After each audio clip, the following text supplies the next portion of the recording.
Members of the Congress, I have the great pleasure, the highest privilege, and the distinguished, and I might also add, personal honor of presenting to you the President of the United States.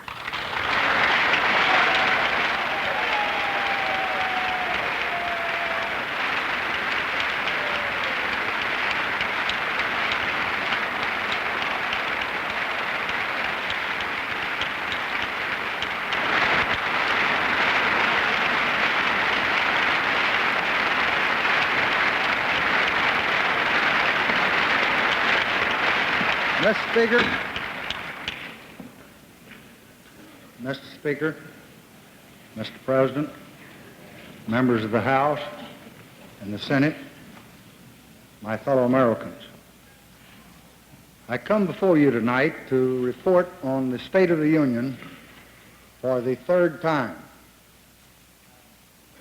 I come here to thank you and to add my tribute once more to the nation's gratitude for this, the 89th Congress. This Congress has already reserved for itself an honored chapter in the history of America. Our nation tonight is engaged in a brutal and bitter conflict in Vietnam. Later on, I want to discuss that struggle in some detail with you. It just must be the center of our concerns. But we will not permit those who fire upon us in Vietnam to win a victory over the desires and the intentions of all the American people.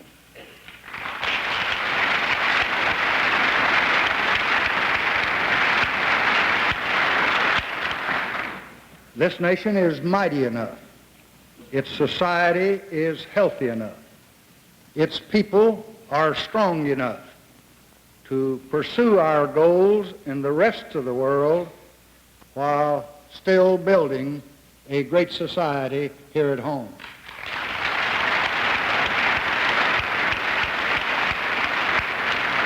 And that is what I have come here to ask of you tonight.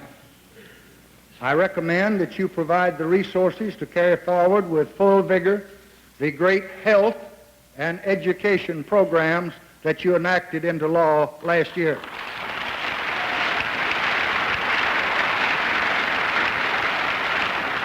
I recommend that we prosecute with vigor and determination our war on poverty.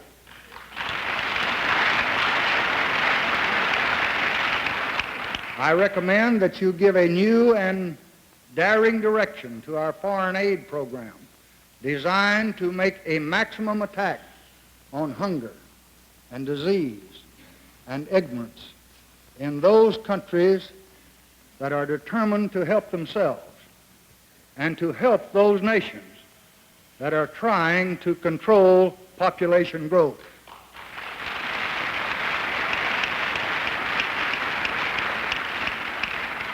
I recommend that you make it possible to expand trade between the United States and Eastern Europe and the Soviet Union. I recommend to you a program to rebuild completely, on a scale never before attempted, entire central and slum areas of several of our cities in America. I recommend that you attack the wasteful and degrading poisoning of our rivers.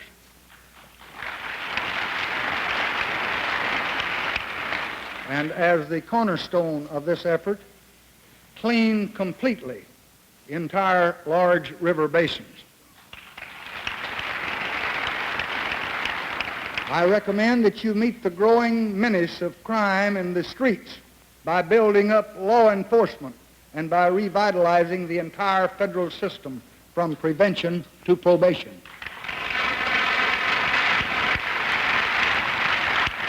I recommend that you take additional steps to ensure equal justice to all of our people by effectively enforcing non-discrimination in federal and state jury selection.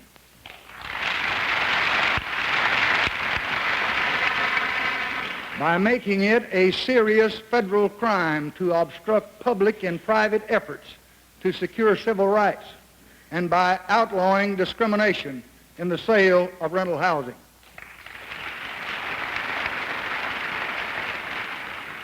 I recommend that you help me modernize and streamline the federal government by creating a new cabinet-level Department of Transportation and reorganizing several existing agencies. In turn, I will restructure our civil service in the top grades so that men and women can easily be assigned to jobs where they're most needed, and ability will be both required as well as rewarded. I will ask you to make it possible for members of the House of Representatives to work more effectively in the service of the nation through a constitutional amendment extending the term of a congressman to 4 years, concurrent with that of the president.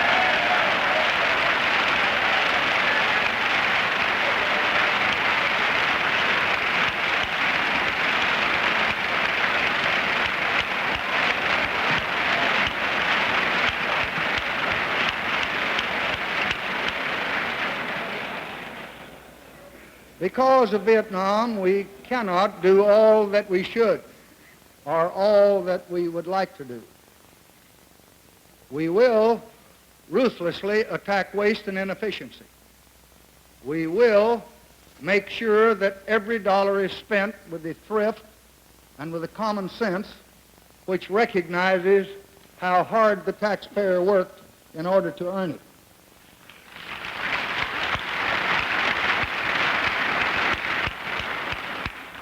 We will continue to meet the needs of our people by continuing to develop the Great Society.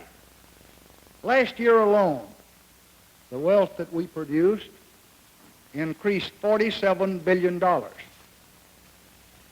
and it will soar again this year to a total over $720 billion. Because our economic policies have produced rising revenues, if you approve every program that I recommend tonight, our total budget deficit will be one of the lowest in many years.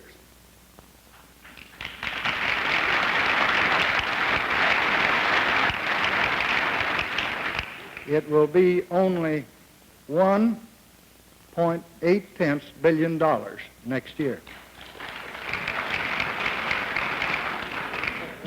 Total spending in the administrative budget will be $112.8 billion. Revenues next year will be $111 billion. On a cash basis, which is the way that you and I keep our family budget, the federal budget next year will actually show a surplus.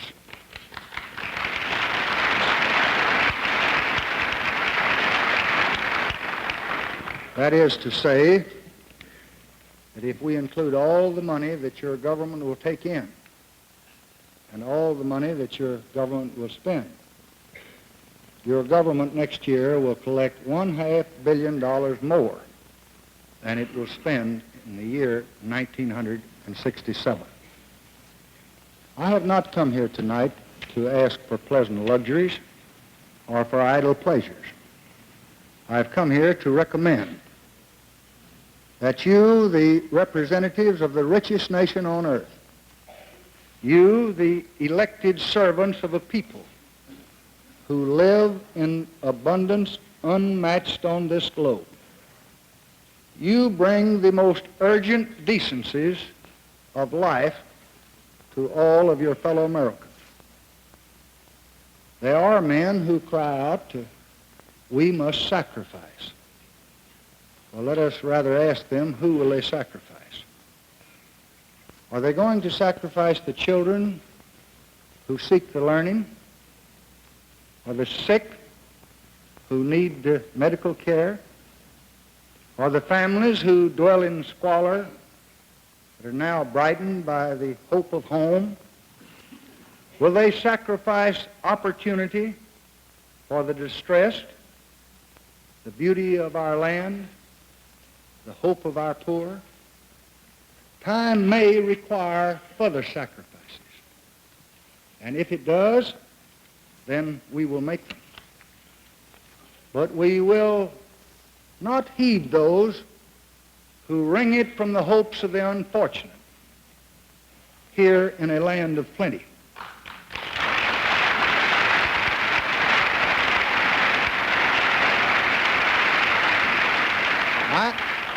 I believe that we can continue the Great Society while we fight in Vietnam.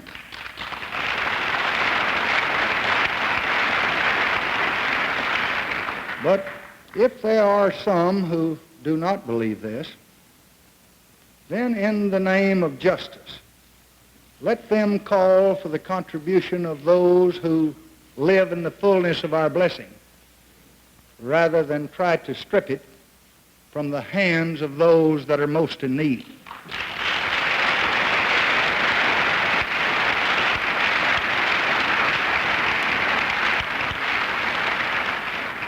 And let no one think that the unfortunate and the oppressed of this land sit stifled and alone in their hope tonight.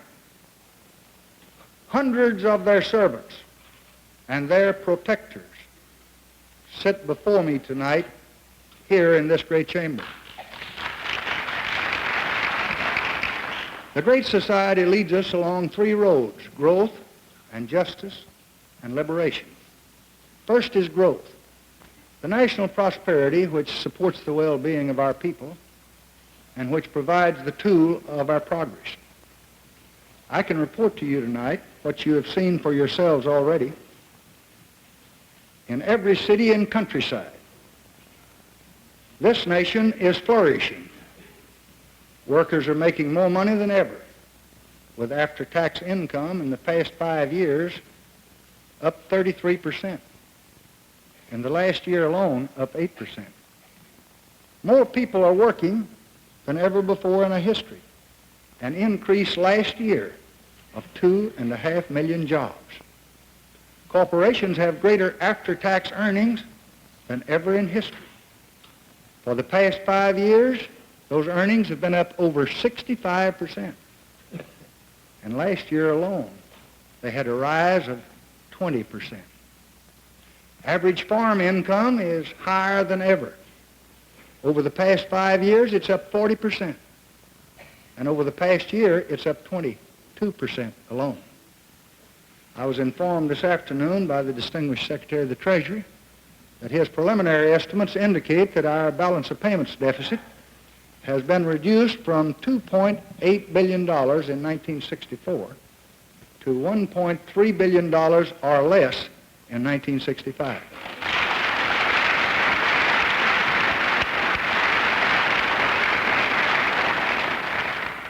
This achievement has been made possible by the patriotic, voluntary cooperation of businessmen and bankers working with your government. We must now work together with increased urgency to wipe out this balance of payments deficit altogether in the next year.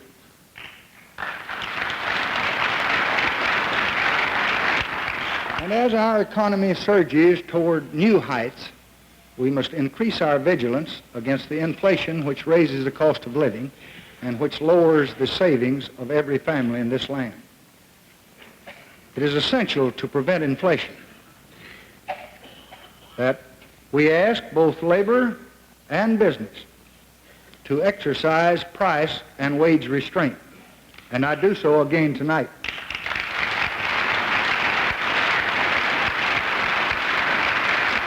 I believe it desirable, because of increased military expenditures, that you temporarily restore the automobile and certain telephone excise tax reductions made effective only 12 days ago, without raising taxes or even increasing the total tax bill paid. we should move to improve our withholding system so that Americans can more realistically pay as they go, speed up the collection of corporate taxes, and make other necessary simplifications of the tax structure at an early date.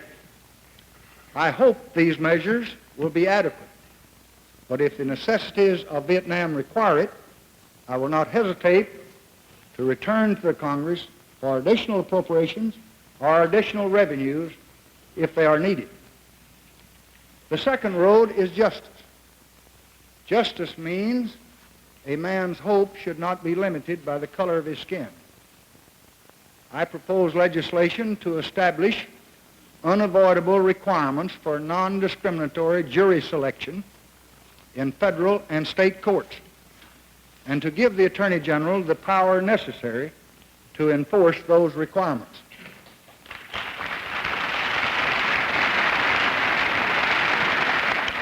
I propose legislation to strengthen the authority of federal courts to try those who murder, attack, or intimidate either civil rights workers or others exercising their constitutional rights, and to increase penalties to a level equal to the nature of the crime.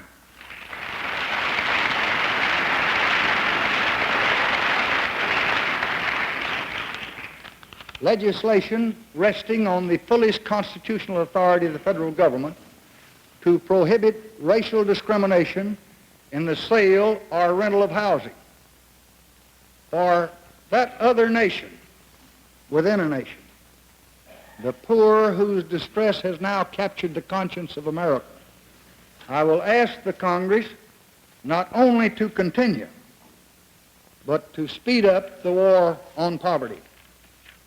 And in so doing, we will provide the added energy of achievement with the increased efficiency of experience. To improve the life of our rural Americans and our farm population, we will plan for the future through the establishment of several new community development districts, improved education through the use of teacher corps teams, better health measures, physical examinations, and adequate and available medical resources. For those who labor, I propose to improve unemployment insurance, to expand minimum wage benefits, and by the repeal of Section 14B of the Taft-Hartley Act, to make the labor laws in all our states equal to the laws of the 31 states which do not have tonight right-to-work measures.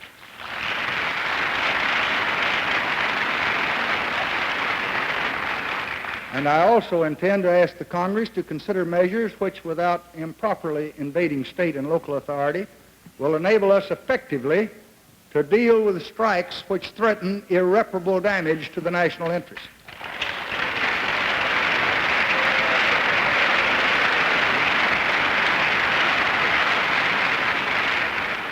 The third path is the path of liberation. It is to use our success for the fulfillment of our lives. A great nation is one which breeds a great people. A great people flower not from wealth and power, but from a society which spurs them to the fullness of their genius. That alone is a great society. Yet slowly, painfully on the edge of victory, has come the knowledge that shared prosperity is not enough.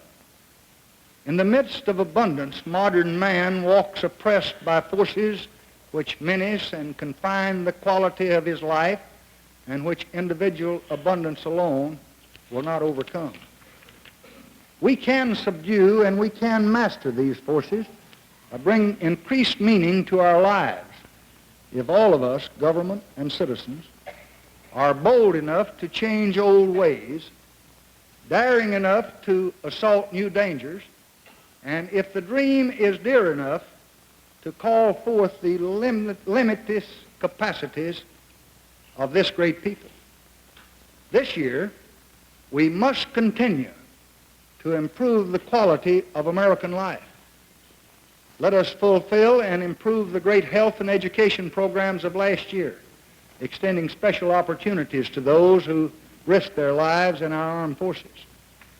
I urge the House of Representatives to complete action on 3 programs already passed for the Senate: the Teachers Corps, the Rent Assistance, and Home Rule for the District of Columbia.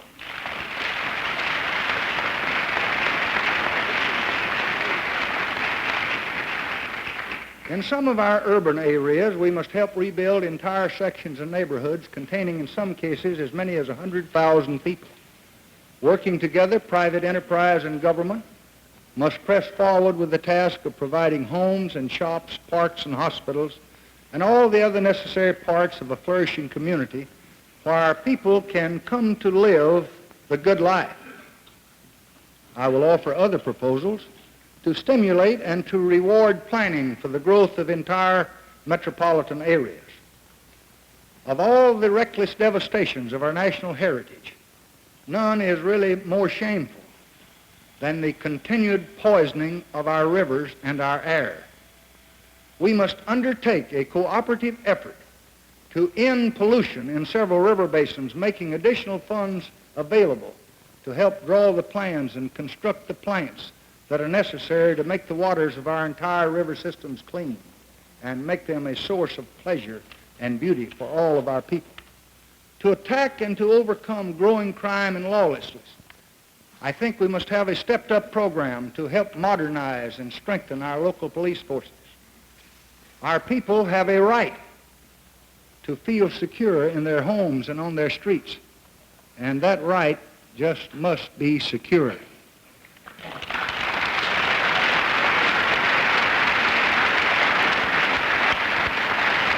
Nor can we fail to arrest the destruction of life and property on our highways. I will propose a Highway Safety Act of 1966 to seek an end to this mounting tragedy.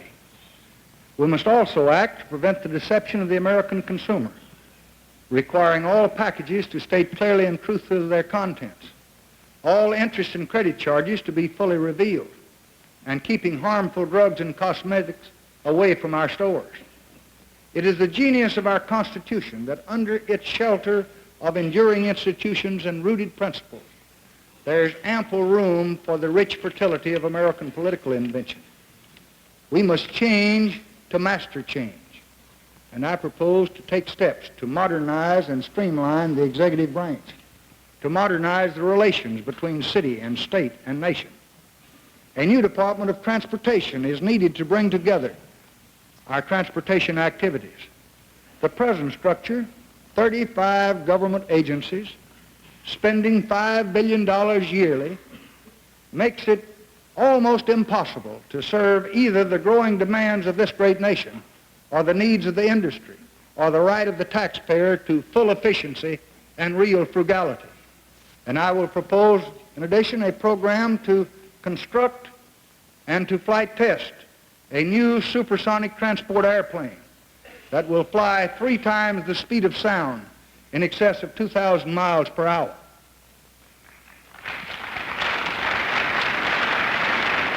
I propose to examine our federal system, the relation between city, state, nation, and the citizens themselves. We need a commission of the most distinguished scholars and men of public affairs to do this job, and I will ask them to move on to develop a creative federalism, to best use the wonderful diversity of our institutions and our people to solve the problems and to fulfill the dreams of the American people. And as the process of election becomes more complex and more costly, we must make it possible for those without personal wealth to enter public life without being obligated to a few large contributors.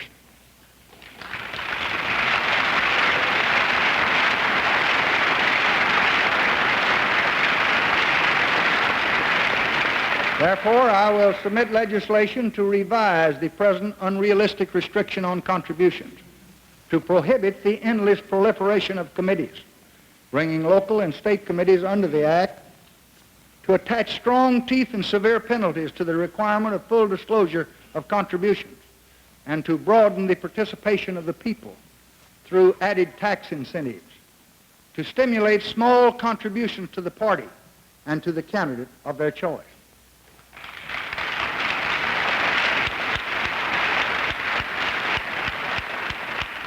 To strengthen the work of Congress, I strongly urge an amendment to provide a 4-year term for members of the House of Representatives, which should not begin before 1972. The present 2-year term requires most members of Congress to divert enormous energies to an almost constant process of campaigning, depriving this nation of the fullest measure of both their skill and their wisdom. Today, too, the work of government is far more complex than in our early years, requiring more time to learn and more time to master the technical tasks of legislating. And a longer term will serve to attract more men of the highest quality to political life. The nation, the principle of democracy, and I think each congressional district will all be better served by a 4-year term for members of the House, and I urge your swift action.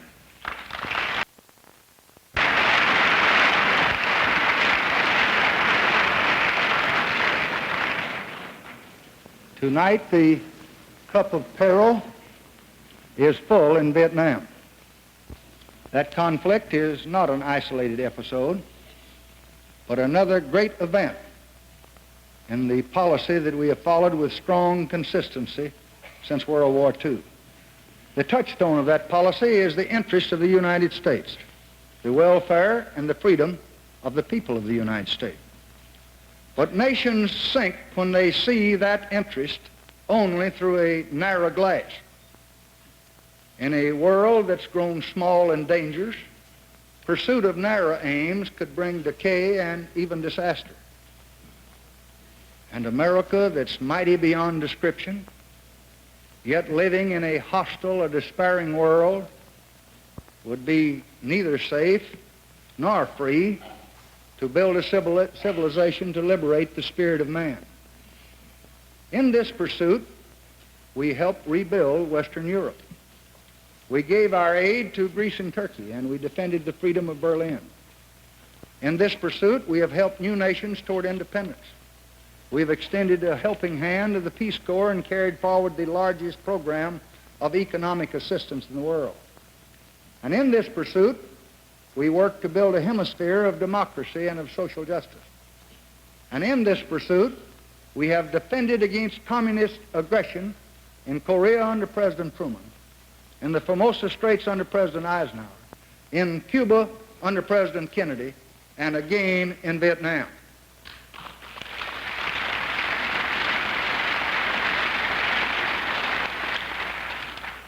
Tonight, Vietnam must hold the center of our attention. But across the world, problems and opportunities crowd in on the American nation. I will discuss them fully in the months to come, and I will follow the 5 continuing lines of policy that America has followed under its last 4 presidents. The first principle is strength. Tonight, I can tell you that we're strong enough to keep all of our commitments. We will need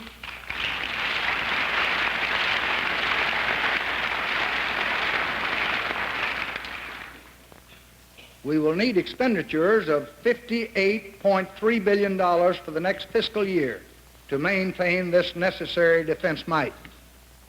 While special Vietnam expenditures for the next fiscal year are estimated to increase by $5.8 billion, I can tell you that all the other expenditures put together in the entire federal budget will rise this coming year by only 0.6 billion.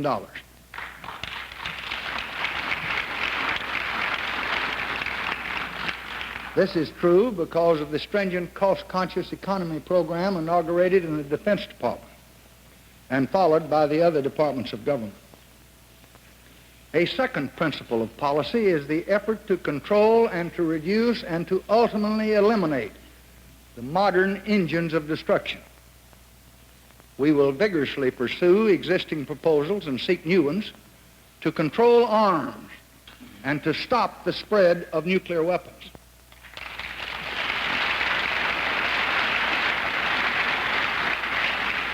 A third major principle of our foreign policy is to help build those associations of nations which reflect the opportunities and the necessities of the modern world. By strengthening the common defense, by stimulating world commerce, by meeting new hopes, these associations serve the cause of a flourishing world. We will take new steps this year to help strengthen the Alliance for Progress, the unity of Europe, the Community of the Atlantic, the regional organizations of developing continents, and that supreme association, the United Nations.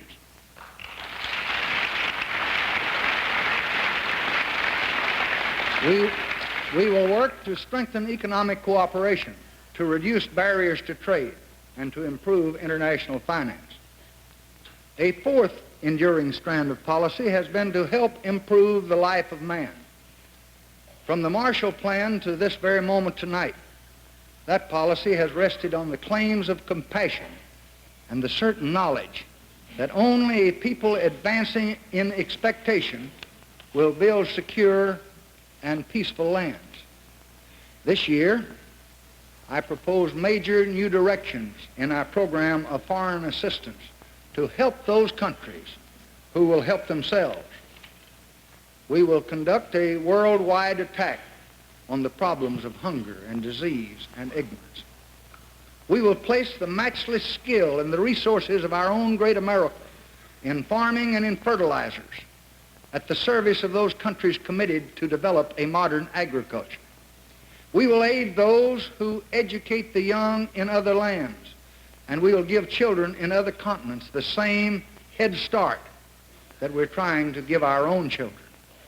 To advance these ends, I will propose the International Education Act of 1966.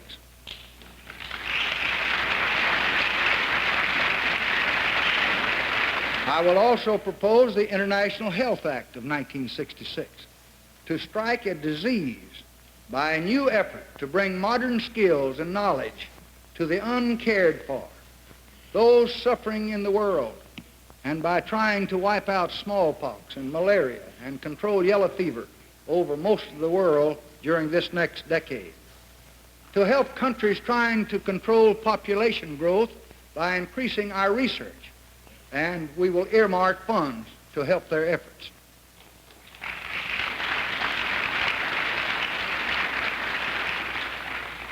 In the next year, from our foreign aid sources, we propose to dedicate $1 billion to these efforts, and we call on all who have the means to join us in this work in the world.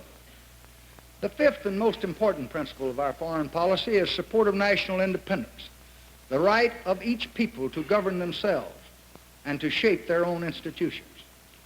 For a peaceful world order will be possible only when each country walks the way that it's chosen to walk for itself. We follow this principle by encouraging the end of colonial rule. We follow this principle abroad as well as at home by continued hostility to the rule of the many by the few, or the oppression of one race by another.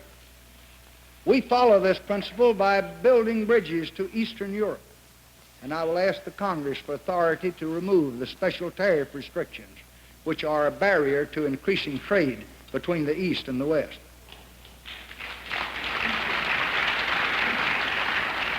The insistent urge toward national independence is the strongest force of today's world in which we live.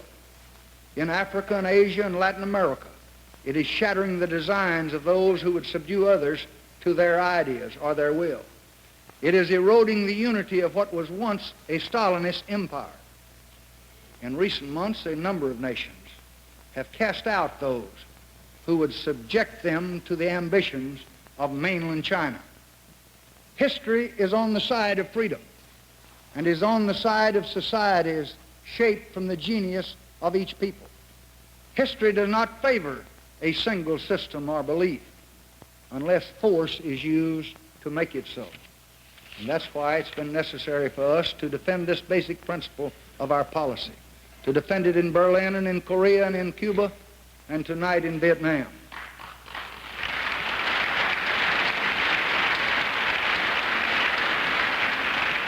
For tonight, as so many nights before, young Americans struggle and young Americans die in a distant land.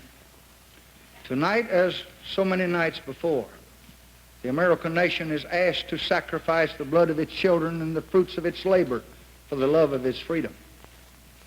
How many times in my lifetime and in yours have the American people gathered as they do now to hear their president tell them of conflict and tell them of danger?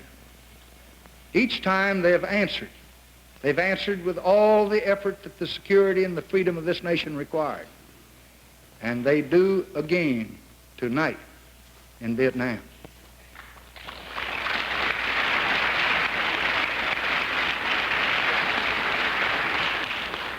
Not too many years ago, Vietnam was a peaceful, if troubled land. In the north was an independent communist government. In the south, a people struggled to build a nation with the friendly help of the United States.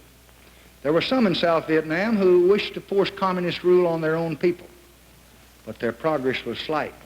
Their hope of success was dim.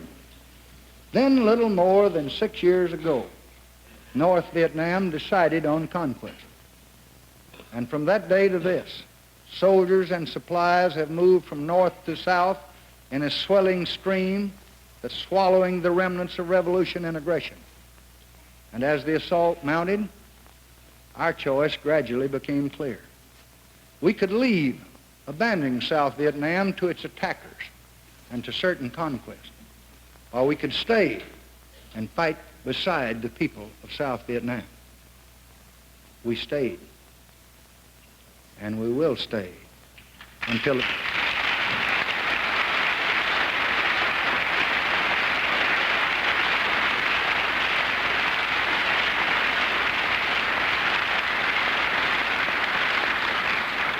and we will stay until aggression has stopped.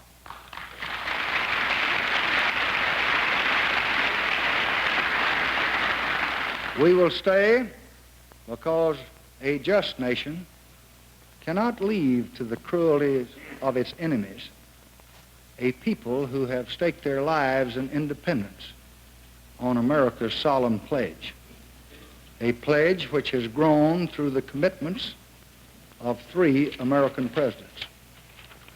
We will stay because in Asia and around the world are countries whose independence rests in large measure on confidence in America's word and in America's protection.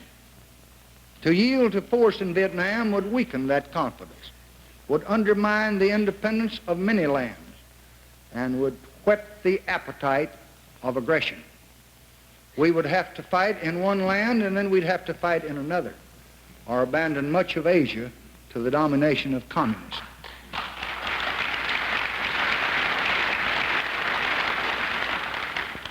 And we do not intend to abandon Asia to conquest.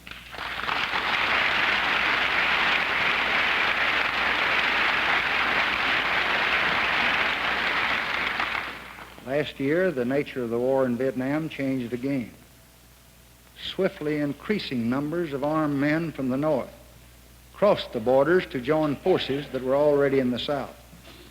Attack and terror increased, spurred and encouraged by the belief that the United States lacked the will to continue and that their victory was near.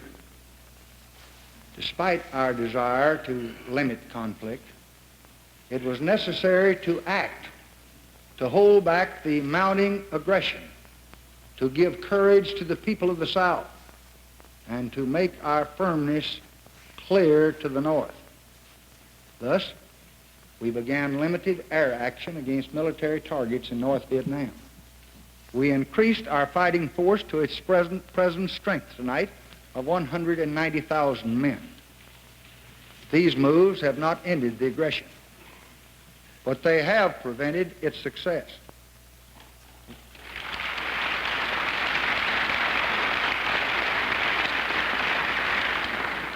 The aims of the enemy have been put out of reach by the skill and the bravery of Americans and their allies. and by the enduring courage of the South Vietnamese, who I can tell you have lost 8 men last year for every one of ours. The enemy is no longer closer to victory. Time is no longer on his side. There is no cause to doubt the American commitment. Our decision to stand firm has been matched by our desire for peace. In 1965 alone, we had 300 private talks for peace in Vietnam with friends and adversaries throughout the world. Since Christmas, your government has labored again with imagination and endurance to remove any barrier to peaceful settlement. For 20 days now, we and our Vietnamese allies have dropped no bombs in North Vietnam. Able and experienced spokesmen have visited on behalf of America more than 40 countries. We have talked to more than 100 governments, all 113 that we have relations with, and some that we don't. We've talked to the United Nations, and we've called upon all of its members to make any contribution that they can toward helping obtain peace. In public statements and in private communication, to adversaries and to friends, in Rome and Warsaw, in Paris and Tokyo, in Africa and throughout this hemisphere, America has made her position abundantly clear. We seek neither territory nor bases, economic domination or military alliance in Vietnam. We fight for the principle of self-determination, that the people of South Vietnam should be able to choose their own course, choose it in free election, without violence, without terror, and without fear.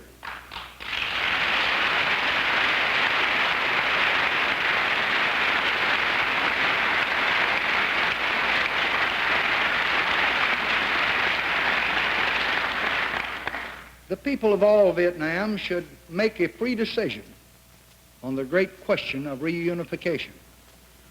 And this is all we want for South Vietnam. It is all the people of South Vietnam want. And if there is a single nation on this earth that desires less than this for its own people, then let its voice be heard. We've also made it clear from Hanoi to New York that there are no arbitrary limits to our search for peace. We stand by the Geneva Agreements of 1954 and 1962. We will meet at any conference table. We'll discuss any proposals, 4 points, or 14, or 40, and we'll consider the views of any group.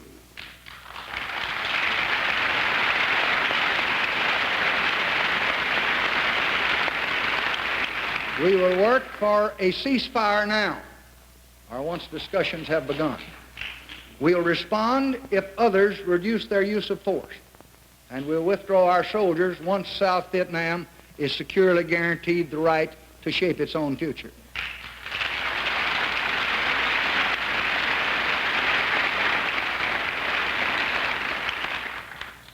We have said all this, and we have asked and hoped, and we've waited for a response. So far, we have received no response to prove either success or failure. We have carried our quest for peace to many nations and peoples because we share this planet with others whose future in large measure is tied to our own action and whose counsel is necessary to our own hopes. We have found understanding and support, and we know they wait with us tonight for some response that could lead to peace. I wish tonight that I could give you a blueprint for this course and for the course of this conflict over the coming months. But we just cannot know what the future may require. We may have to face long, hard combat or a long, hard conference or even both at once. Until peace comes, or if it does not come, our course is clear. we will act as we must to help protect the independence of the valiant people of South Vietnam.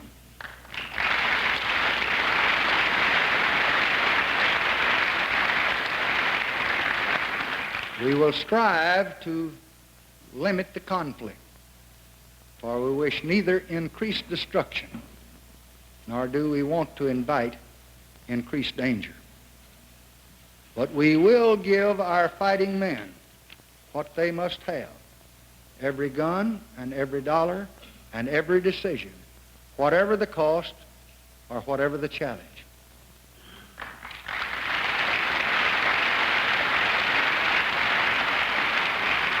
And we will continue to help the people of South Vietnam care for those that are ravaged by battle, create progress in the villages, and carry forward the healing hopes of peace as best they can amidst the uncertain terrors of war. And let me be absolutely clear. The days may become months, and the months may become years, but we will stay as long as aggression commands us to battle.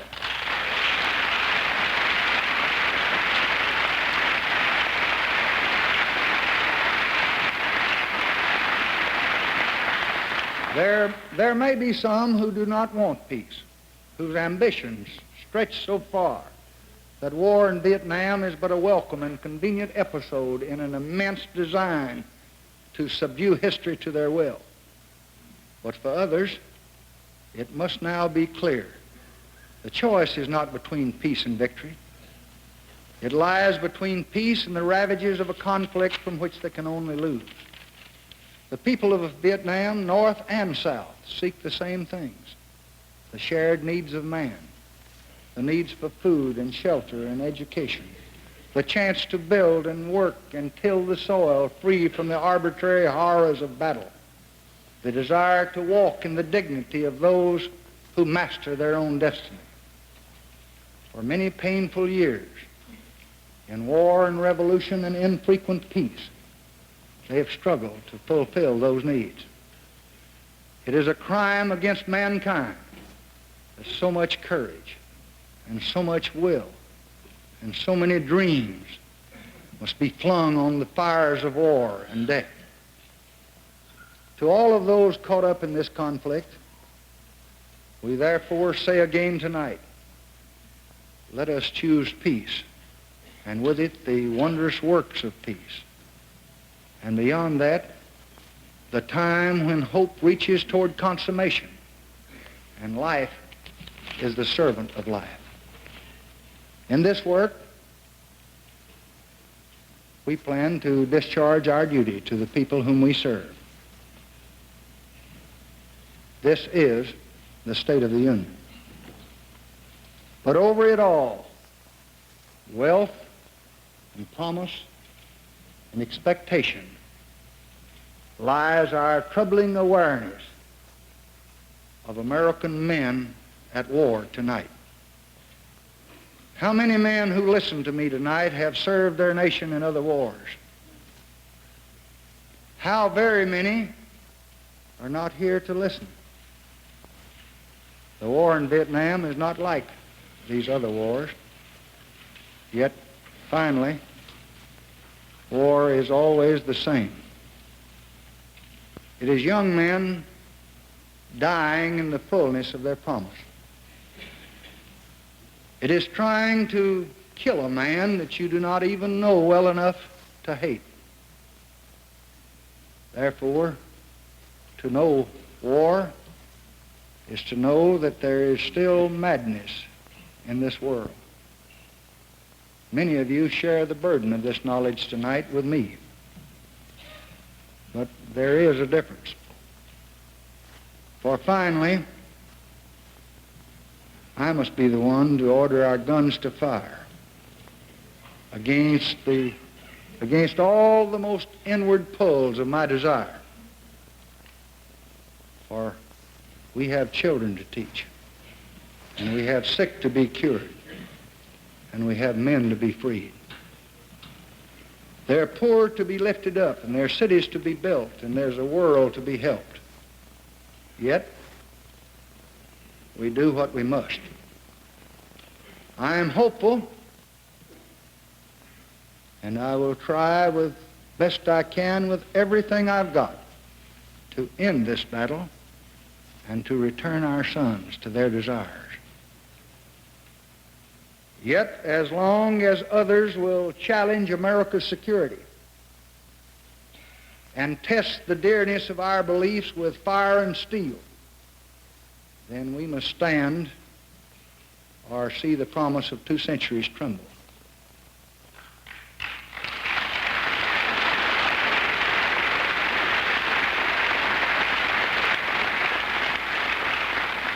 I believe tonight that you do not want me to try that risk. And from that belief, your president summons his strength for the trials that lay ahead in the days to come. The work must be our work now, scarred by the weaknesses of man, with whatever guidance God may offer us. We must nevertheless, and alone with our mortality, strive to ennoble the life of man on earth. Thank you, and good night.